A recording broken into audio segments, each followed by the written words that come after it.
Good afternoon, my name's Carrie Overton, and in this week's Refresh we're going to be talking about fear and how to deal with it, how to process it. But first of all, it's important to understand exactly what fear is. And the most important thing to know is that fear is a natural and in fact really important response.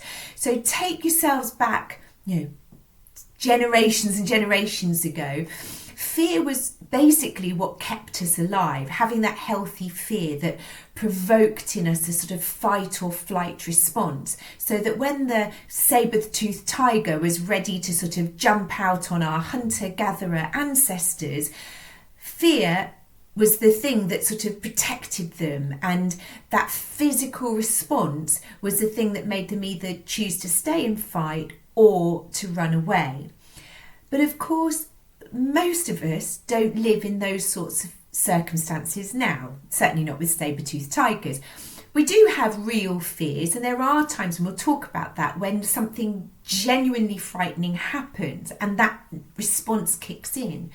But for many people, that response gets out of hand, and although public speaking, which apparently is often named as the number one fear in the UK and the US, even above death, fear of death, even though public speaking can be scary, clearly it hasn't got the same implications long term as being confronted by a saber-toothed tiger. So fear is, in a way, our friend. It tells us that action needs to be taken. And there are two main sorts of fear that psychologists sort of recognise, and one is conditioned fear, and this is sort of learned fear. So for example, when you are a young child, a snarling dog comes up to you and bites you, and from then on you are frightened of dogs. So that's a learned and conditioned fear. From an experience that you've learned that this is a dangerous situation. But innate fear, which is the other sort, is a fear that doesn't require any learning.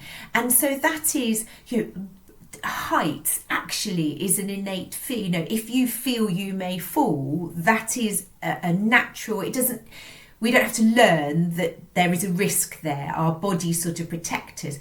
Similarly, actually, if we're confronted by a huge snarling animal, a fear is a natural response. There's a difference. Some people think fear and anxiety are similar, and they are in some ways. But there's one critical distinction between them, and that is that fear is a present and immediate response. I am frightened of this thing that is happening now, whereas anxiety is future related. This could happen to me or might happen to me.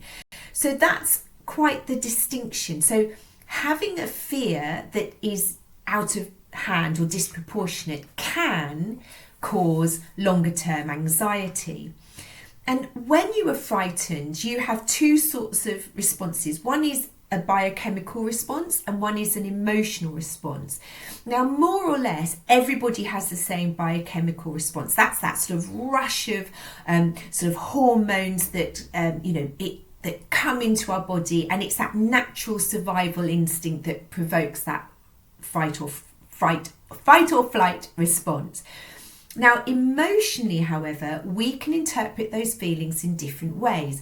And actually, if you think about it, a time when you've been frightened or anxious about something that is a fear, you can find you have a physical response like chest pain or a dry mouth or an upset stomach or sort of shortness of breath, heart pounding.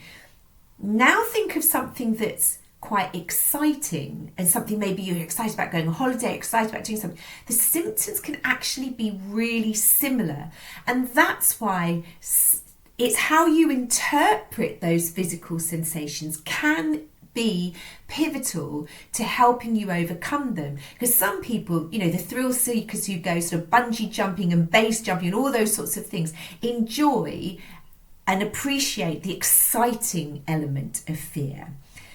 And just for definition, what is a phobia? Well, a phobia is when a fear has got out of hand, it's directed at a situation that doesn't present a present danger. So for example, I'm frightened of that snarling dog and I'm feeling a bit mindful. But to get to the point where you avoid leaving the house or going to parks or being somewhere there where there might be a dog is when you might consider seeking professional help from a therapist, CBT, a coach, something like that. Because there are things that you can do. So in the meantime, what can you do if you have a fear that is preoccupying you, something that you're worrying about? Well, it's really important to actually just understand and, embrace the fear. Ask yourself, analyze it a bit, sit with it. What is this fear telling you? Fear, if you think about it, is there to make us act. So what is this fear trying to inform you about? What is it instructing you? Is there anything you can learn from unpicking it? What is this fear?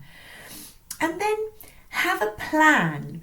So like with so many things, if you're armed, you've got a toolkit of things that you can use, that can be really helpful. So if you know you're going into a situation where this thing that you're frightened about is going to happen or experience, what can you do to protect yourself? So for example, if say your fear is public speaking and you have to do a big presentation, practice. Apparently Dr. Jill Bolte Taylor, who did a TED talk that has now had over 18 million views, it's an absolutely amazing TED talk. Apparently she practiced it 200 times. Now you may not have time to practice it 200 times, but the principle is that actually the more familiar you are with the content of what you're talking about, the more comfortable you will feel. Who can you practice with? Ask those questions. Who is there to help you? Who can help you with the research for it? What do you need to make sure that you are as prepared as you can be, rather than just going, oh my goodness, this is a nightmare and I'm terrified about it. Another thing that you can do that could be part of your plan is visualizing. Athletes use this all the time, that visualizing yourself doing it, visualizing yourself succeeding at it when you're in a calm state. Really do some deep breathing, find some meditation techniques that work for you. But essentially sitting, closing your eyes and thinking and feeling, what would it feel like if this were going well? And picture it going well. What are you doing? Picture all those things you've planned being in place to make sure that you're set up to succeed. Another thing to think about to help in your plan is being prepared to change direction. If your fear is based on something having gone wrong the last time you did it, what are you going to do differently this time to make sure that you have a different outcome and a different result? So that could be something to really think about.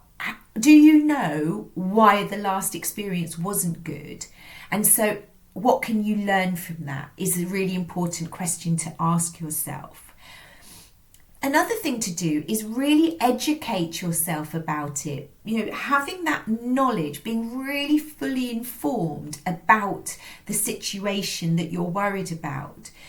Do you know everything? Who can you talk to? How can you find out so that you have all of that knowledge at your fingertips? And the final thing you can do is actually name your fear. Don't try and sort of hide away, because the more we ignore something, the more power it has. It grows in our mind as a sort of bit of an invisible monster that's growing there, and we don't really want to look at it. But actually, if you name it, say, I have a real fear about doing this, you actually start taking some of the power back. And that, combined with the sort of planning it, embracing it, analysing it, can really help you to understand and overcome your fears. This is separate. If you have a phobia, I really recommend that that's time to get some sort of professional help to overcome this. But if it's a fear that's just something that's stopping you do something. Hopefully these strategies will really help. Thanks for joining me today. Bye.